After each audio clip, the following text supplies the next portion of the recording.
Hello, in this module we'll talk about teamwork in organizations, and broadly speaking our discussion will revolve around these main areas. After discussing the definition of teams, in this video my focus will be on nature of tasks assigned to the team, and depending on these tasks what are different types of teams that are in the organization. In the next video, we'll talk about important processes in teamwork that are essential for managers to instill. And this we will discuss around the framework known as input output model or input process output model in organizations. And finally, we will also discuss effectiveness in teams, and thereby we will discuss various issues that arise in team and how managers can take care of these issues. So let's first start with the definition. You might have come across the terms groups and teams, and in general we use these terms interchangeably, but within the discipline of organizational behavior, these two terms are actually distinct. We refer to individuals as groups when they are bound together by some social relationships, and it's a collection of individuals who regularly communicate with one another. So, in general, groups have common identity, purpose, they have recurring interactions, they have some degree of permanence, and these can be formal or informal. For instance, if you work within the Department of Finance, then you are a group of individuals who have a common identity, which is the function of finance, and you're working in a particular company. So, of course, as you're part of the same department, you have a recurring interaction and you have some degree of prominence. However, the term teams is used for a certain type of groups. Teams have much more interdependence compared to groups, and this is because teams have a very specific purpose, they have very clear performance goals, and from this common agenda, they are held accountable for these goals. So there's very high level of accountability because they are working on something very specific, and more often than not, their rewards or their pay depends on delivering on these goals. Therefore, there's high level of interdependence on each other. They have very clear goals that these teams have to deliver. Let's say if you are working on a project to implement a new software solution in the organization, then your project, all the individuals that are working on this project, they have very clear goals, timelines, and of course, you will be evaluated at the end of the year on your performance on this project. So, therefore, these individuals that are working on this particular project will be a team of individuals. Now, teams in organizations can be of different types, and it is very important to understand why these teams are different, because they have managerial implications depending on the nature of tasks, depending on how they work and interact with each other. Your management practices will be different. So, therefore, this whole idea of different types of teams and nature of tasks is very important from practical point of view. We will discuss three different models of group typology. The first model focuses on the type of task assigned to the team, and based on this, we can have three different types of teams: additive, disjunctive, and conjunctive. In additive teams, the nature of the task is such that the group members' individual performance can simply be added to have group performance. And more often than not, each individual in the team is doing the same task, and therefore, group performance is simple collection of individual performances, and often group performance is greater than individual performances. So therefore it makes sense to do this type of a task in a group because you can have synergies.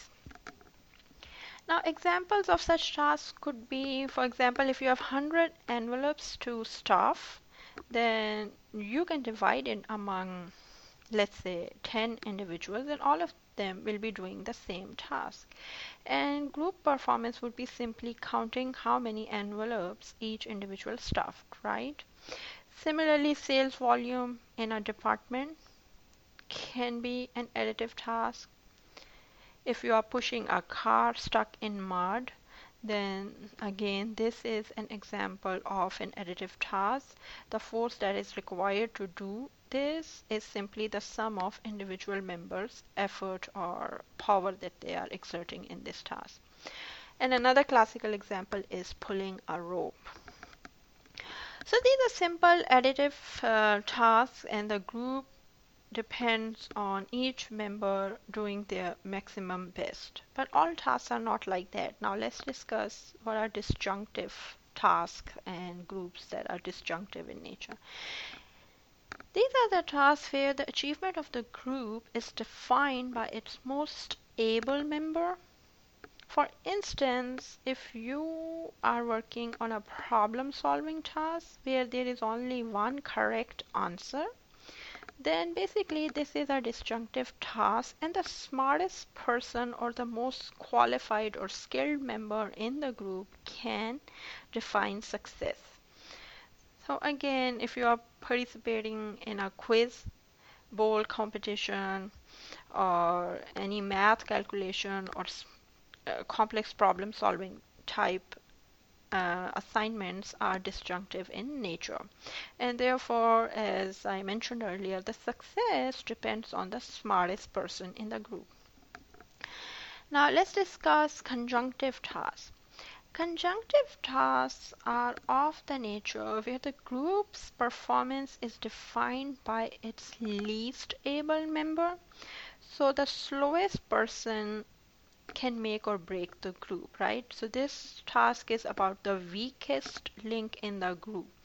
And generally speaking, these are the tasks where errors are very critical. Therefore, in order to be successful, you have to avoid making mistakes because mistakes are critical and they can be defining in terms of group's ability to finish the task. Therefore, each group member is expected to work at a minimally acceptable levels. Some example can be a mountaineering team. If you have a weakest link here who makes a mistake or missteps, then it can be life-threatening. Therefore, the success depends on the weakest link. Similarly, if you are participating in a competition where in order for your team to be qualified, each member needs to have certain minimal level of expertise, then you are basically in a conjunctive team where the weakest link can disqualify your team. Now, each team needs to be managed differently. In additive tasks, members need to perform at their maximum level so that team output is maximum. Therefore, managers need to ensure each member is doing their best, and therefore, individual maximization of performance is important. When your team has a disjunctive task, then the role of managers is to identify the person who is most qualified and enable that person to work on team success. Finally, when you have a conjunctive task, the weakest link can be critical.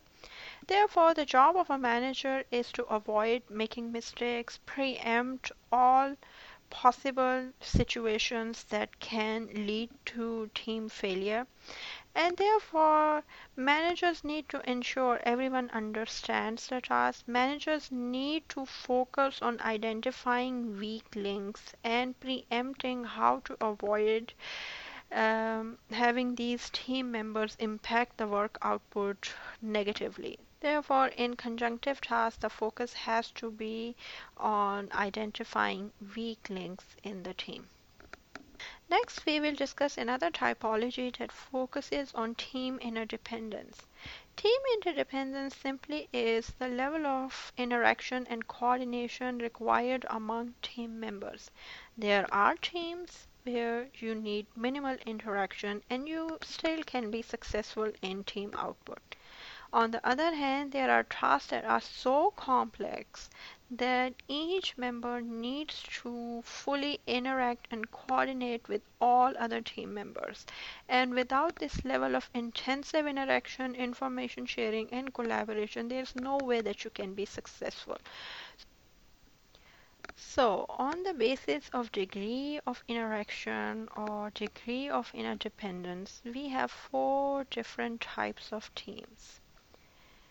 The team with minimal level of interdependence is known to have pooled interdependence. And in increasing order of interdependence, we have sequential, reciprocal, and comprehensive interdependence. Now let's discuss these one by one. In pooled interdependence, the task is of such nature that you really don't need a lot of interaction among all team members. If you have one central person or a leader of the team, he or she can interact with all other members, assign them work, and simply collect their work to have collective team output. You would notice that it sounds similar to additive tasks. So generally speaking, additive tasks would require pool interdependence. Next, we have sequential interdependence. In sequential interdependence, the task is organized in a value chain manner, where one person completes the task and then passes on the buck to the next person. Then the second person completes whatever he requires to do and then passes on it to the next person in the value chain. Therefore, you cannot complete your work until and unless the person before you has completed his or her work, and hence and so forth. So in this manner, we have a value chain, and therefore the task requires interaction between people who are next to each other. But you don't really need to interact with the person who is far away from you on the value chain. So this type of interdependence is known as sequential.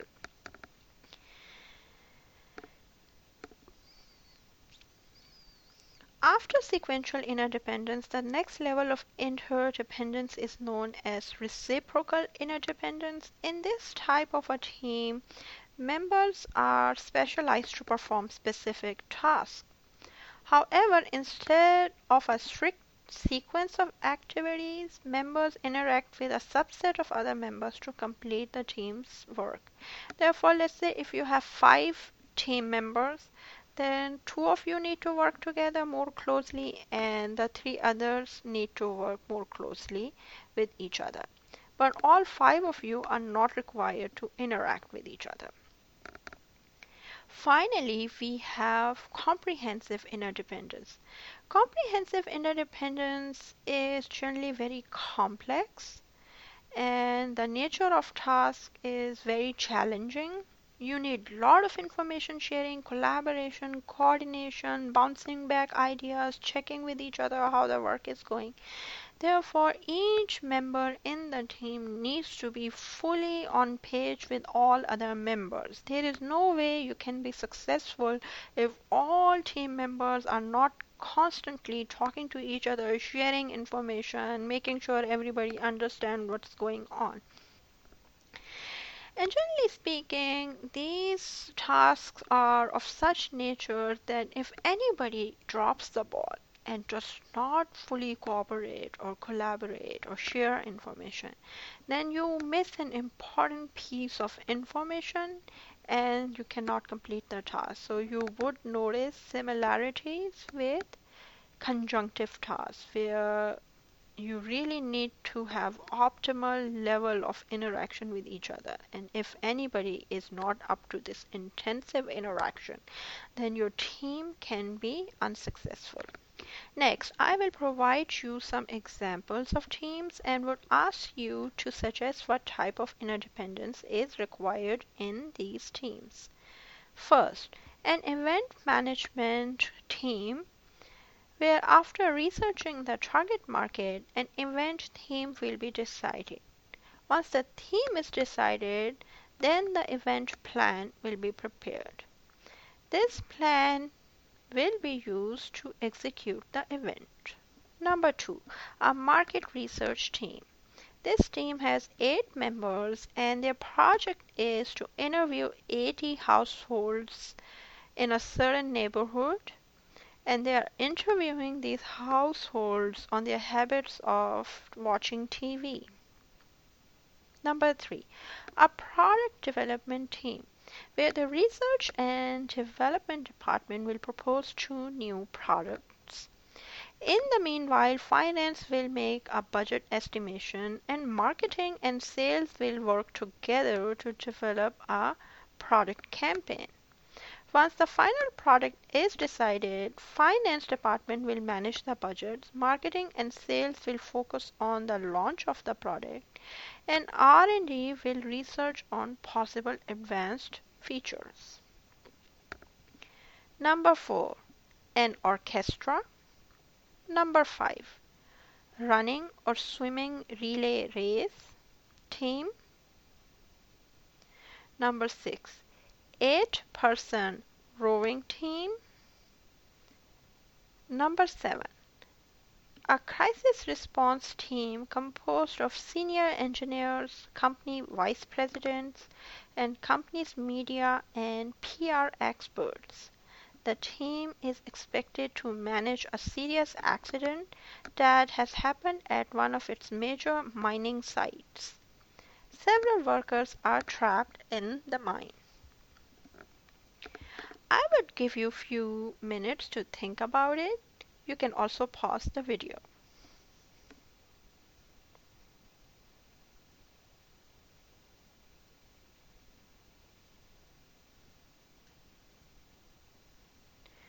So, here are the answers. Event management team is an example of a sequential interdependence because the work is prescribed in a certain order. The market research team is a pooled interdependence type team because each member can be given 10 households to interview and in the end you can collect their work. Number 3, the product development team has certain overlaps of interactions. For example, marketing and sales are interacting together. R&D and finance don't really need to work together at certain points in the project. Therefore, it will be an example of a reciprocal interdependence. Orchestra. Every member has to be in sync with each other. If one musician is out of tune, then you can really feel the impact of this. So therefore, the interdependence is going to be comprehensive. And again, the weakest link can determine the failure of the team, and therefore, from the other model, this is an example of a conjunctive task. Running or swimming relay race is where you pass the baton to the next member, so it has a sequential interdependence. 8-person rowing team. Again, this is a type of sports where everybody has to be completely in sync with each other. Even if, as one member, you try to exert more effort from others and get out of tune with what all the other members are trying to do, you would slow down the shell. So therefore, this is an example of a comprehensive interdependence, and in terms of nature of task, it is going to be a conjunctive task. Finally, the crisis response team. This is a major disaster situation where you have to rescue the individuals. You at the same time have to keep the public in the loop, and everybody on the team has to speak the same language. And this will be another business example of a comprehensive interdependence. Now, let's discuss some managerial implications of team interdependence.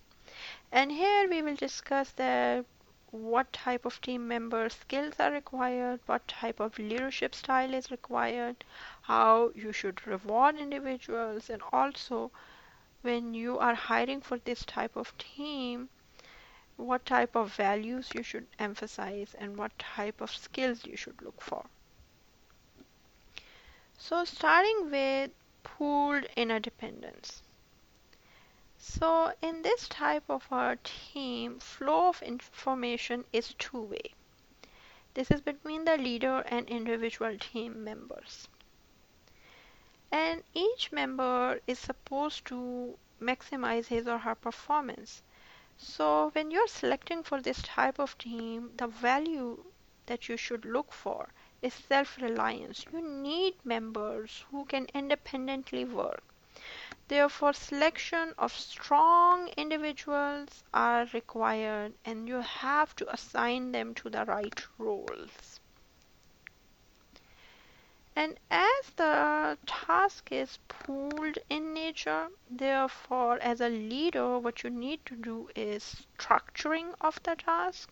You need to be a good manager who can bring a lot of structure in the task, and then clear roles and responsibilities are defined by the manager. And the individual should be rewarded on the basis of individual performance.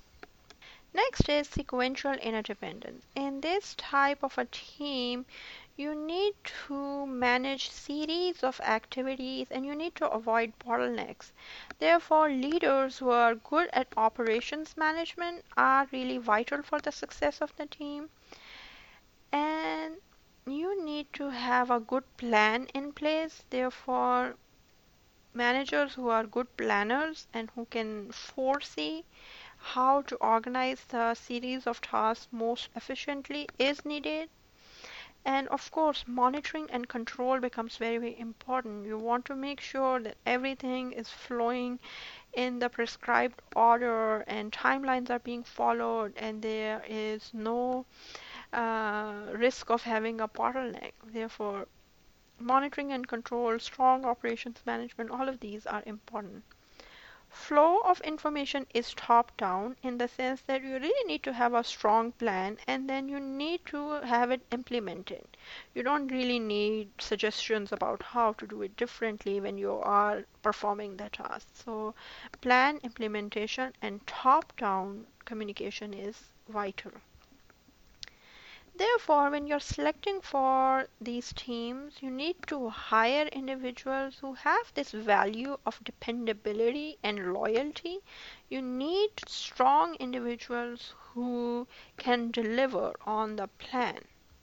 Therefore, select dutiful individuals and then assign them to the predetermined roles.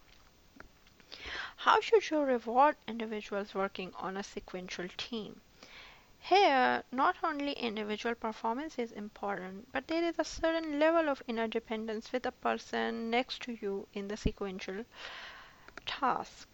Therefore, it makes sense to have rewards determined on the basis of individual as well as team performance. So, have a combination of the two for determining rewards for the team.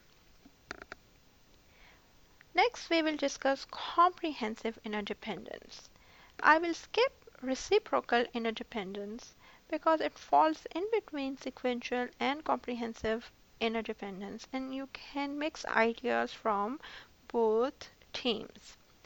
In comprehensive interdependence, there is a need for constant mutual adjustment, constant interaction, and collaboration. Therefore, you need strong leaders who can develop cohesion in the team, who can foster collaboration and coordination. So, a strong integrator is needed. In this type of a team, flow of information is top down, bottom up, lateral. So, all channels of communication are open. When you are hiring for these teams, the dominant value that you are emphasizing is cooperation and teamwork. You need strong team players. You need to find individuals who can work with others, who can collaborate with others. How should you determine rewards in these type of teams? As this is a purely team situation where you need intensive interaction, it makes sense to solely reward on the basis of team performance. If you are an individual good performer but you cannot work in the team will not be successful.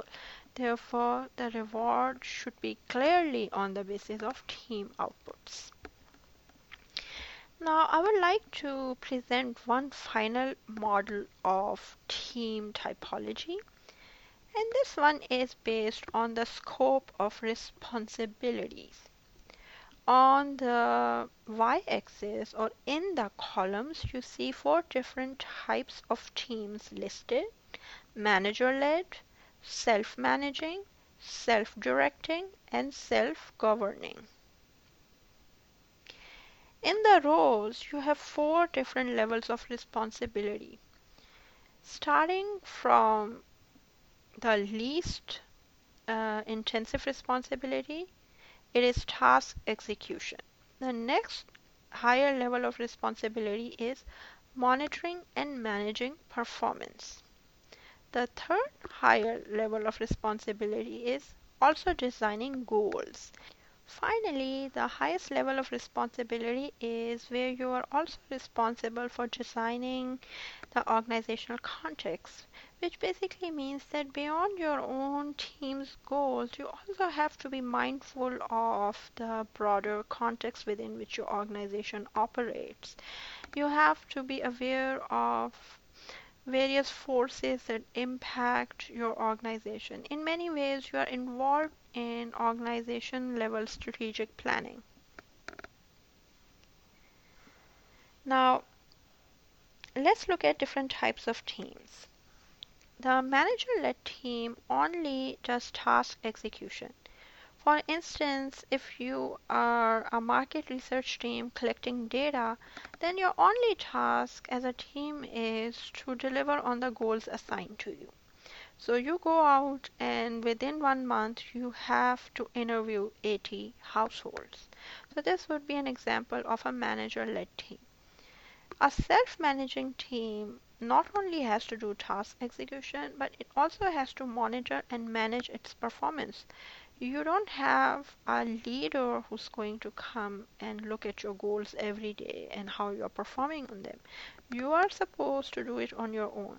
So again, if we take the example of marketing research team, then you don't report to a boss every day. This 8-person team is itself responsible for monitoring each other. They have to instill mechanisms where they ask each other, hey, is everything going fine? Are we on track? Do we need to do something differently? Oh, this one team member was absent yesterday. Somebody needs to pick up the slack and work on the goals that we deliver on time. So this type of a team would be a self-managing team. Now, self-directing team, in addition to task execution and monitoring, also does design of team goals, which basically means that who decided that we need to interview 80 households and not 90 households, and we have to do it in 1 month and not in 2 weeks. So these decisions are basically team goal level decisions. So if you are also required to decide all these performance parameters or objectives, then you will be a self-directing team. Finally, a self-governing team not only does goal definition but is also responsible for broader high-level strategic planning. So think about a startup company. There, the entrepreneurs who came together, let's say it's a set of friends who started a software company. So this team of four individuals will be a self-governing team. They don't report to anybody.